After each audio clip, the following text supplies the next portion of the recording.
Hello. I don't like being in front of the video, as you know, but I just wanted to give you a bit of an update. I've had the treatment now for the brain tumour, and I am feeling a lot better. My headaches are a lot less than they have been. You know, they were pretty painful just after, but they're feeling a lot better now.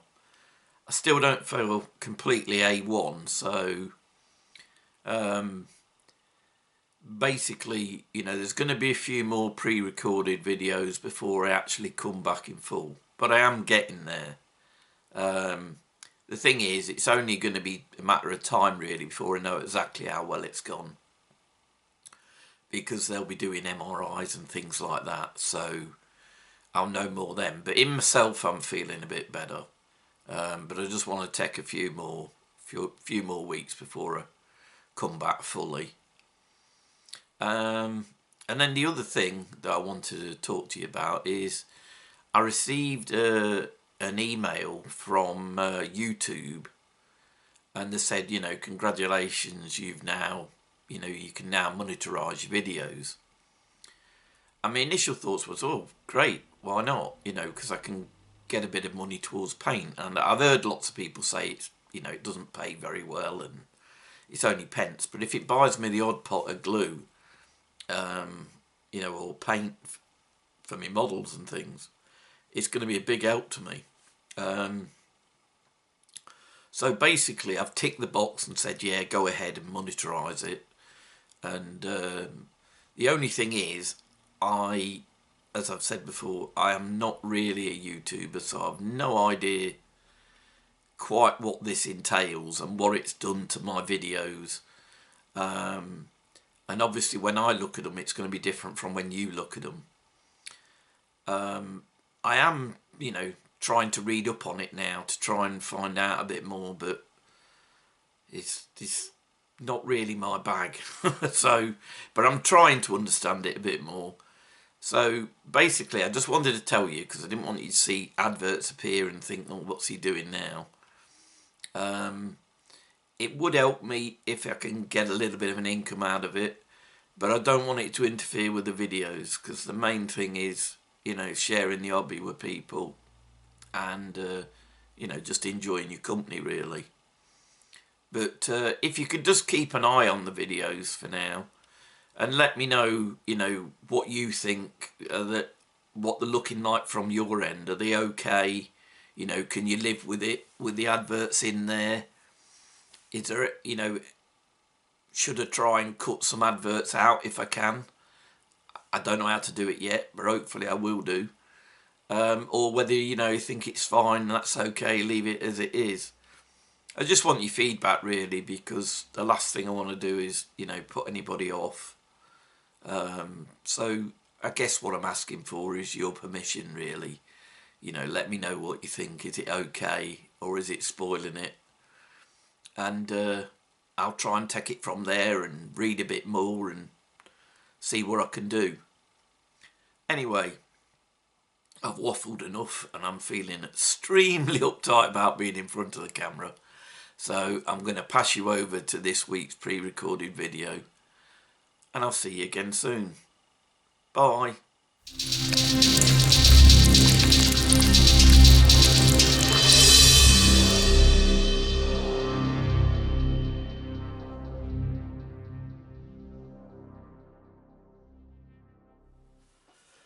Hello. This week I'm going to be doing a little project for the railway, and you know, I just want to do a shout out here for Mark Fuller, who commented on one of my railway videos, or a few weeks back now, and suggested this because he'd used one of these old HO scale railway crossings, and he said it actually matches you know, the train track I'm using for bolt action really well. So, you know, it was really nice of him to get in contact. As I say, that was over at Wargames, and I thought, oh yeah, I'll run with that. So as he said, you can pick these up fairly cheap. So I put a bid in for it and won it. Obviously it's been knocked around a bit, so I will have to touch it up. But the first part I'm going to have to do is, obviously it's not wide enough for my track, and looking at it, probably the best option is going to be to drill these rivets out on the back. I think that's probably the best way that I can separate these two parts. So let me get that done and then I'll bring you back.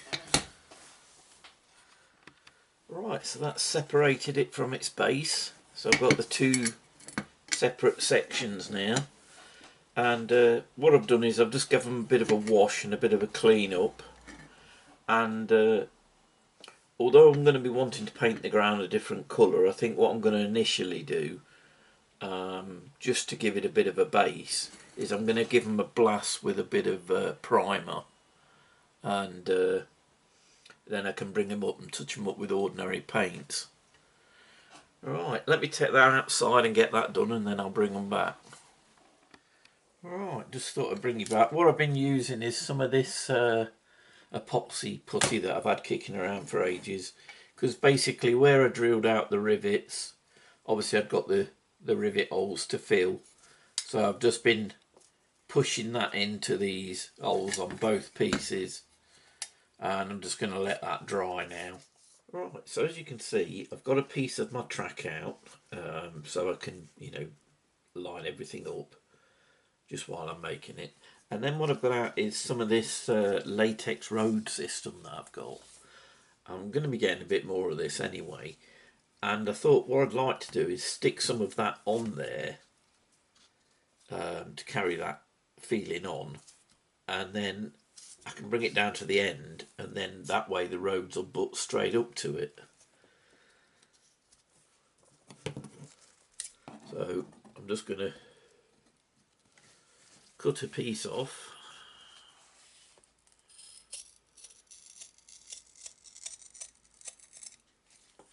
I'm going to go down between the cobbles.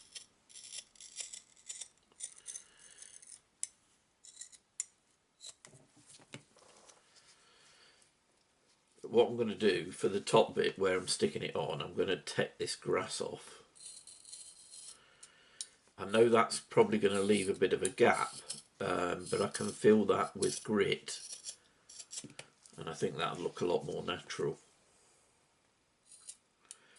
If you're wondering why I'm wearing the gloves, it's because I'm going to use this some old Gorilla clear glue, and it says not to get it on your hands, so for once I'm listening. So what I'm going to do is I'm going to stick that on there, and then like I say, I can build up some grit and that to go with it, and then when it comes to the end it'll just meet that bit of road there. It'll look alright when I've done it. It's difficult to see what I'm talking about at the minute, I know, but if I put that to that, it's going to look a lot better once I've blended it in. So what I'm going to do now is I'm going to cut another piece exactly the same for the other side, and I'll get that glued on and then I'll bring you back. I think when these were originally made, this bit, because it's got the texture of grass, was originally painted green. But looking at it, if you think about it, the chances of grass growing that close to a train track, I can't see it. So I think what I'm going to do is I'm going to use some fine chippings on all of this top part, and going around here as well, and then maybe start to feed in a few tufts into this shape here. Now with this, obviously we're not used to using metal in this hobby for terrain, so with it being metal, I think I'm going to stick with this Gorilla Glue clear. I'm not quite sure how it's going to work because I'd never use it for anything like this, but I'm going to try it, and I'm going to, like I say, paste it around here on the raised area, and then I'm going to use these very fine stone chip-ins to cover it. Right, so let's see how we go.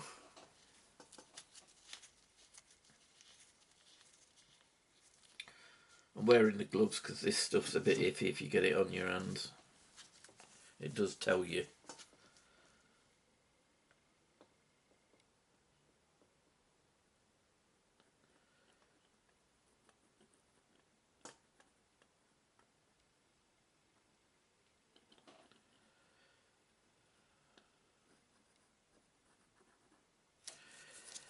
Right.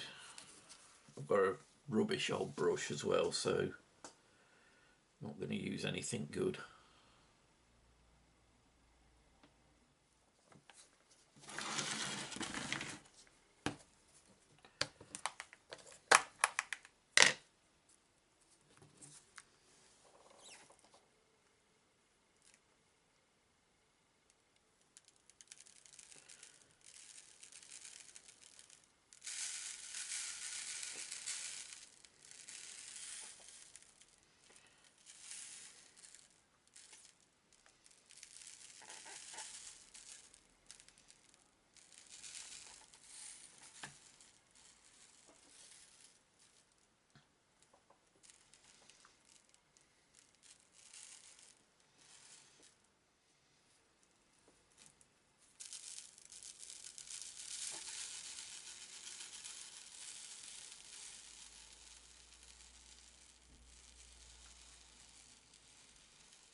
Right, so you've seen what I've done there. I'm just going to do the same on this one.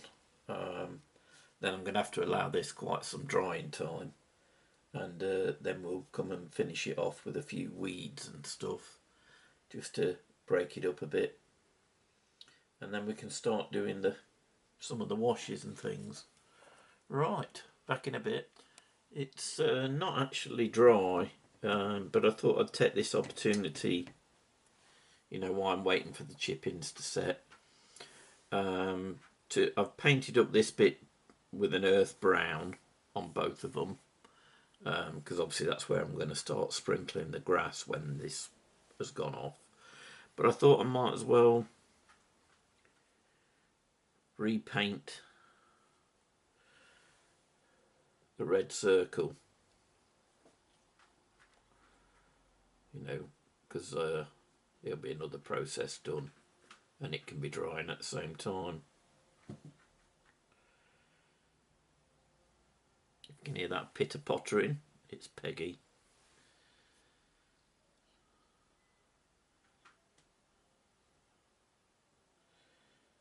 The brighter weather we've been having, she's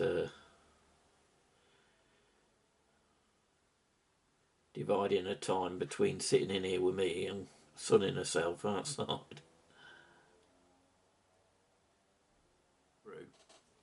Right, I'll leave it there for now, and I'll see you in a bit. Right, so these are dry enough to handle now. They're not completely dry.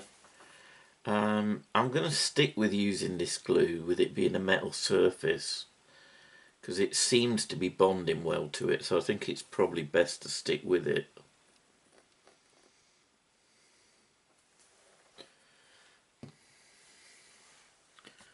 I've got me rubbish brush again that will be going after this. It's done its service, so I'm going to carry on using it for this.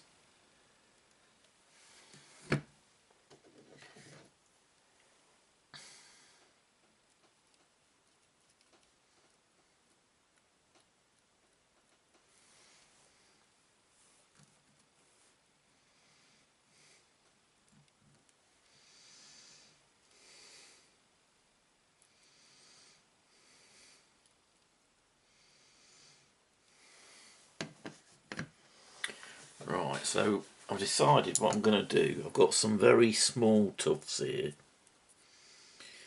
So I'm going to put some of these on because they're not going to get in the way of anything.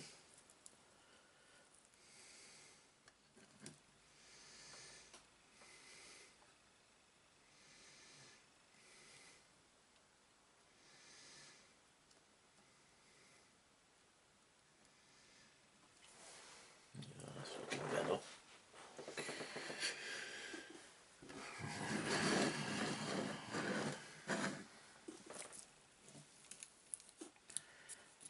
Do the same on this one.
I've got this stuff which matches pretty much what I used on the roads, so it'll help blend when the other road it comes up to it, butts up to it.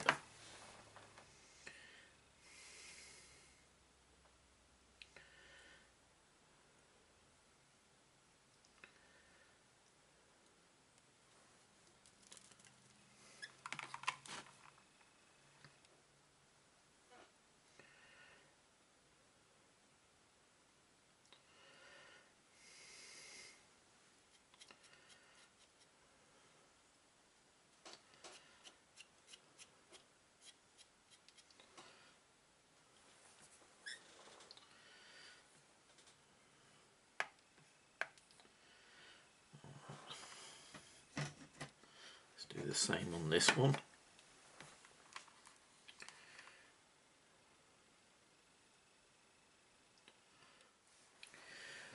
I think what I'm going to do here is I'm going to put a couple of tufts by the wood, you know, because I want it to look such a neat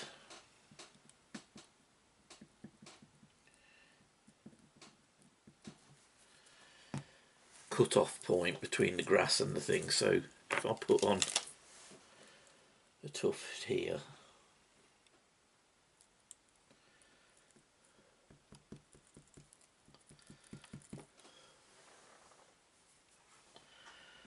I don't want to put it in the same place on the other one because it looked too uniform. I'm going to put it on the front.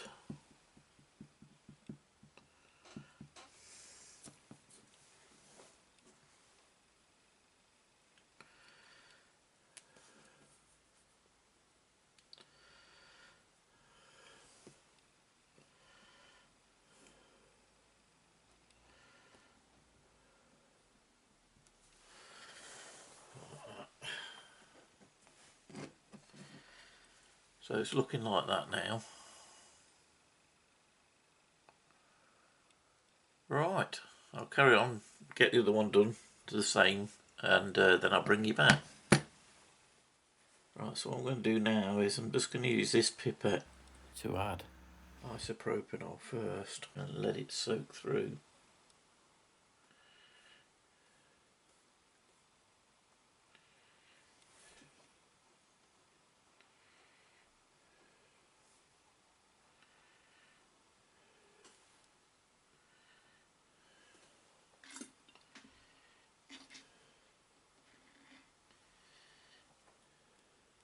But you'll see the difference as this goes on now. it dissipates straight away, look.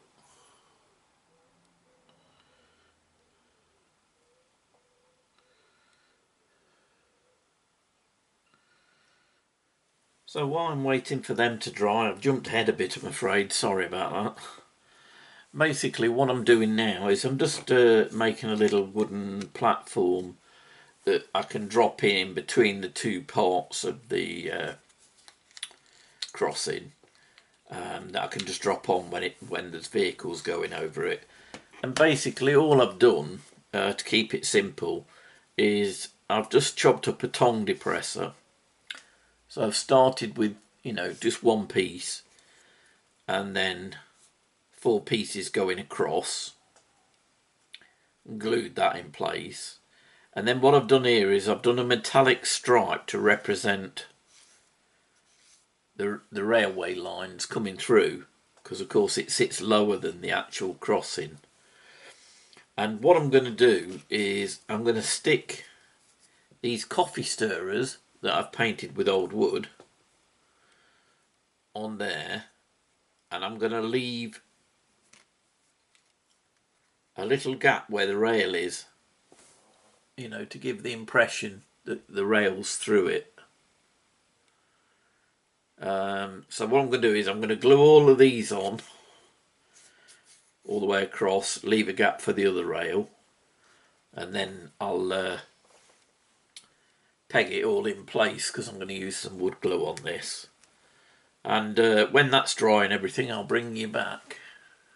It's still not all dry yet, but I've finished off this because this had dried fairly quick. I've gave it a bit of a dry brush with some grey and black, you know, to make it look well used and more dark underneath. And all I'm going to simply do is, when I want it to be a road, I should just drop that bit in there, and you know, that'll be it then. It'll just sit there for the transport to drive over it. I mean, it's probably a teensy bit low, but I want it to sit a little bit lower, because it's going to look too perfect if it's absolutely in line like that. So that's fine, because that'll give you that bump that you'd get as you drove over the traffic, over the train lines. So that's it. I mean, it's quite a simple solution, but it's effective and it's easy. And for the amount of times I'm going to use it, all I've got to do is drop that in, open the gates, job's a good one. So all I'm waiting for now is for this all to dry off a bit. I have touched up some of the dry bits with a bit of the darker grey to help blend it all in and give it that mucky, you know, smoky railway look. All I'm waiting for now is for it to totally dry, and then I'm going to give this a bit of a wash, and I might even do bits of the gate. But essentially we're nearly there. That's going to look the part, I think, when it's in place, especially if you've got a vehicle going over it as well. And obviously if I'm pushing the train along, because obviously it isn't electric or anything, I can just take that bit up when I've got it in between and just stand the train as you would. So that's the quick and easy solution for it, really. Right, I'm going to let that dry, and then I'll do the wash, and then we can wrap this one up. Well, this stage really is something that I've been meaning to do to my latex roads for a while. Somebody pointed out to me on the video where I first prepared these that I'd probably finish them off is to have a wash with some soft tone, and I must admit it does look really effective. Let's see if I can find the chap's name so I can give him a proper thank you, because it was him that suggested that. It was RC Paint Service. Yeah, he says give them a wash with some soft tone. So they are, mate. I've listened to you. I've got the rest of the roads to do yet, but it certainly looks the part on this, so when I get those out, I'll give them all a wash in this. I'm dragging it out a bit because I don't want it to be too thick. I know I could have, tempered it down with some of the quick shade wash mixing medium, but to be honest, I'm quite happy with how it looks. Neat, and just brush it out where I don't like it, where it's too strong. Gives it the look of mud getting in between all the cobblestones.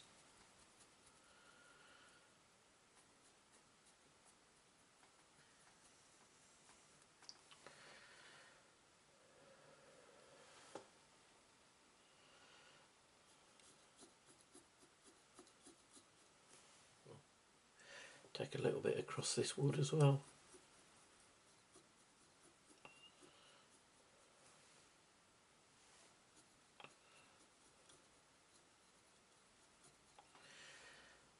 Actually bringing it all together well.